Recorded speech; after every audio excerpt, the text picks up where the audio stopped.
This is Carnations and Conversation, a short story written by myself.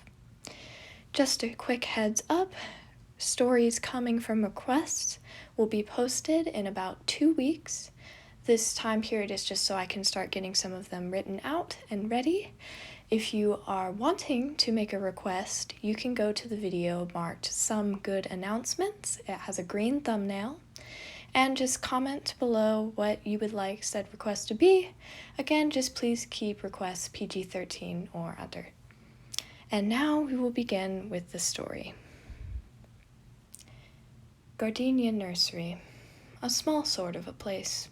At least, it looked that way at first glance. Inside, vines of green cascaded from the ceiling, and each shelf was punctuated with brilliant colors of orange and crimson. Drifts of mist occasionally floated from the ceiling, dusting each plant in a new coat of dew. In the middle of it all stood Janus. Sporting an olive-colored apron over his yellow shirt, Janus was knee-deep in foliage, tending to several hollyhock mallow flowers. The bright pink buds smiled at him, seeming to perk instantly as the sunlight flowing through the ceiling hit them just right. Stray butterflies fluttered around the petals, drinking in the soft nectar. One even flitted over to Janus's shoulder, mistaking the bright color of his t-shirt for a blooming morsel. He chuckled, bringing his finger to lift it gently before it fluttered away to a real flower. He moved to wipe a bead of sweat from his brow. Though he enjoyed the warmth of the greenhouse, humidity was not always the most desirable. Janus bent back over, allowing his watering can to drain its last drops onto the soft soil of the hollyhock mallows. As he set down the tin vessel, he felt a tap upon his shoulder, followed by a smooth, baritone voice. "Excuse me, would you happen to have any Sanguisorba minor in stock?" Janus turned, an eyebrow raised. "Pardon?" The man before him wore a short-sleeve button-up of a deep blue color. Black-rimmed glasses rested on his nose, shielding hazel eyes. Compared to Janus's height, he was a giant, and he carried a certain poise with him, something cool and collected. Due to the confusion that was likely showing on Janus's face, the man spoke again. "Sanguisorba minor, a perennial species of the Rosaceae family." Janus smirked, crossing his arms. "I'm going to need an explanation that's a little less science-y, sir." The man sighed. "By common name, you should know it as salad burnet." "Ah, now I understand," Janus drawled. "I apologize. Not all of us possess your intellect." "You are working at a garden nursery, are you not? It is common plant knowledge." Janus shrugged. "This nursery provides minimum wage, and that is about all I need to know. Though I will admit, the greenery is an added advantage." He spared a glance at his flower-filled corner. "I see. Well, despite your unawareness of the scientific names of your vegetation, it is good that you enjoy your job."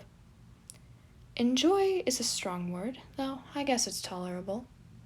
Janus smirked. "Now, did you say it was salad burnet you were looking for?" "Indeed." "Perfect." Janus strolled forward, signaling for the man to follow him. "By the way, I never caught your name." "Is there a reason you must know?" "Can a man not wonder?" Janus hummed, his lips turning up into a smirk. The man rolled his eyes, though Janus caught the beginnings of a smile forming. "Logan," he said, the name rolling smooth on his tongue. Janus immediately committed it to his memory, repeating it over and over in his mind. "And yours?" Logan asked, breaking the gardener from his thoughts. "Janus," he responded, falling into step with the man. They left the perennial flowers corner and turned towards the main lobby. Wicker fans spun above, keeping the entrance cool for visitors who weren't partial to the stickiness of the greenhouse. Janus snuck a glance to his side, partly to ensure that Logan was still following him, and possibly to also catch another glimpse of that calculating expression. They passed lines of ceramic pots, all sourced from the pottery shop down the road. A great portion of them had been sculpted by Virgil Rain, a local artist and past thorn in Janus's side. Now, they met regularly, having sorted things out after one too many shattered bowls. Eventually, they came to a far shelf, its surface lined with small terracotta pots. Each held a different greenery, and Janus scanned down each row. His fingers brushed past leaves, checking each label for the correct name. Janus frowned, turning back to face Logan. "I'm afraid I can't find the plant. I could have sworn we kept the burnettes with the herbs." "Is there anywhere else it could possibly be?" "No, it should be right." Janus hesitated. "You know what? You may be onto something." He stepped forward, surveying the layout of the garden center. To his right, a path led back to the flower section, and directly in front of him was the fruits and vegetables. Salad Burnett was edible, right? It literally had the word salad in its name, so Janus figured he couldn't be too far off. "This way," he said, trying his best to sound like he actually knew what he was doing. Much to his fortune, Logan followed. "So," Janus hummed, filling the void of awkward silence, "what brings a charming man such as yourself to a plant nursery?" "Well, I was hoping to dabble in a new recipe." "You cook?" Logan laughed. "Me? Heavens no. I was merely testing a claim over the plant's treatment properties when it comes to cuts and burns." "Does this come from personal experience?" "No." Logan smirked, a hidden slyness suddenly showing on his features. "But my face did begin to feel quite hot when I saw you for the first time." Janus sputtered, face going red. He was fairly certain even the tomatoes a mere feet away could not compete with the flush on his cheeks. Logan chuckled, pushing up his glasses, and that was when Janus decided he was not ready for this conversation to be over. He approached the vegetable section, looking through the rows of carrots and peppers. There, tucked away in the very back corner, was a single terracotta pot. Pushed delicately into the soil, a label read, San Gisorba Minor, Salad Burnett. Before Logan could step closer, Janus hid it behind several tomato plants and placed an innocent smile on his face. He would tell Logan of the plant's location eventually, but after what he had pulled, Janus was far from done. "I don't see anything here," he lied, furrowing his brow for good measure. "Perhaps we should check the partial shade section." "That could hold our bounty," Logan muttered, tapping his foot as he thought. "It's worth the try." Janus smiled. "Good." And so the two strolled from greenhouse to greenhouse, attempting to find the seemingly absent herb. On the way, they talked about almost everything. Janus's job as a gardener, and his actual knowledge of plants. Though small, Janus did know some things, such as the difference between annuals and perennials. He didn't admit to Logan that it had taken him 20 years of his life before he had figured that out. In addition, Logan told him of his occupation as a professor. He normally taught branches of math and chemistry, though in his free time he enjoyed dabbling in almost anything. Janus drank in every word the other said, savoring the excited tone that occasionally emerged in Logan's voice when he spoke of a passionate topic. Soon, they had run out of places to go, leaving them standing under the front archway as Logan asked, "Since you're around plants so often, I assume you have a favorite?" "The snake plant," Janus responded without hesitation. "This wouldn't have anything to do with your favorite animal being a snake, would it?" "No, definitely not." Janus grinned, catching Logan's knowing glance in the corner of his eye. "It's merely the only plant I can manage to keep alive." "I see," Logan sighed, shifting his attention to the open archway. "It appears we've run out of places to search." "No, wait." Janus pointed to the final section of the store, the entrance marked with large glass doors. "Janus, that sign says trees and shrubs." "You never know what corporate may be hiding." "This is a gardening store, not a chain business." "That's just what they want you to think," Janus smirked, tilting his head towards the last section. "Come on, I have a really good feeling about this area." He began to walk, his fingers absent-mindedly finding their way to the bracelets on his wrists. The beads felt cool under the pads of his fingers, and he fiddled with them as he approached the lines of young trees. Yes, he knew he was really pushing his luck. He had been for the last hour, though he couldn't stop looking at those hazel eyes. Janus wished to talk with the professor forever, discussing philosophers and the complexities of human nature. He wanted to get lost in that cool smile, the one that seemed to hold an answer for everything.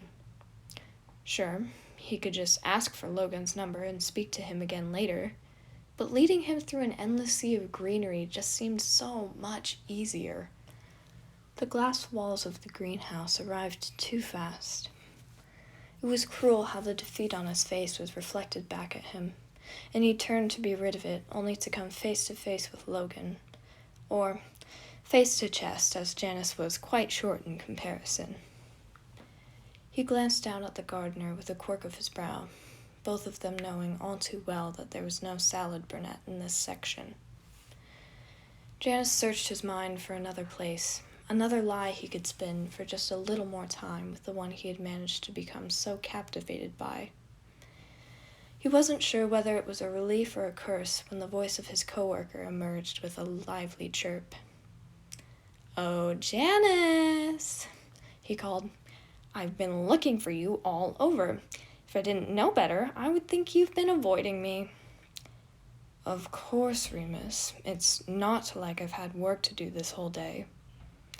"I hate to break it to you, Jan, but I don't think flirting with customers counts as work." Janus went beet red. He was so going to kill Remus later. Luckily, Logan swept in, pushing up his glasses and offering that calculated half-smile that Janus couldn't help but admire.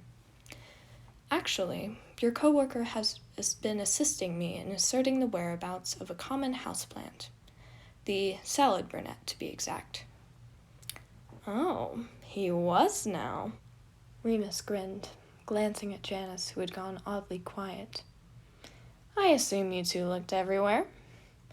"Yes, that would be accurate."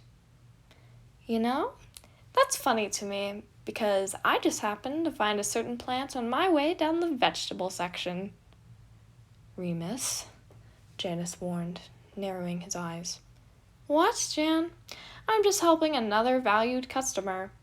He winked, and Janus wished greatly to smack him at that point. Remus sought this reaction, however, and with a crooked grin, he pulled out a very familiar plant. Logan perked up almost immediately, happily shuffling over to the plant in the nerdiest fashion Janus had ever seen. He adored it. Terracotta pot now in hand, Logan brushed his thumb across the delicate leaves with a smile. "Where did you find this? We've been looking everywhere." "Oh, it was quite simple, actually," Remus exclaimed. "I saw you two leave the shelf empty-handed, and decided to do some investigating of my own. Odd how your special plant was hidden so far behind all the others." Remus shot Janus a pointed look, and the gardener glared back in return. Logan looked between the two in confusion. "You sound so innocent, my dear friend," Janus purred, a deceivingly calm tone weaving it with his irritation. "Care to explain why you were following us?" Remus shrugged, a wicked smile emerging on his lips. Maybe because you were misleading this poor man due to your own infatuation with him. How dare you? Janus hissed, deflecting the statement the best he could. Apparently, he had not done well enough, because the professor now met his eyes, something between confusion and curiosity on his face. Janus, is that true? The gardener fidgeted with his bracelets, spinning the yellow bead round and round. What would you do if I said yes? Well, Logan adjusted his glasses. I would obviously have some questions, but I would be willing to hear you out. I see. Well, I suppose I should inform you then. Janus rocked back and forth on his feet, the confidence he so easily possessed draining from his form in mere seconds. Gosh, he hated feelings. I may have pretended not to find your plant in hopes of getting to spend more time with you.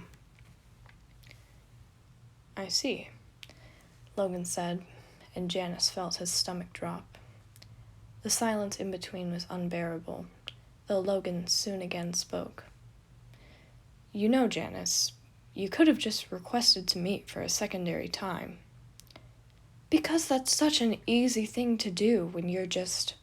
you, he sputtered, and Remus was all but cackling behind him. I do suppose that alternative would have been easier.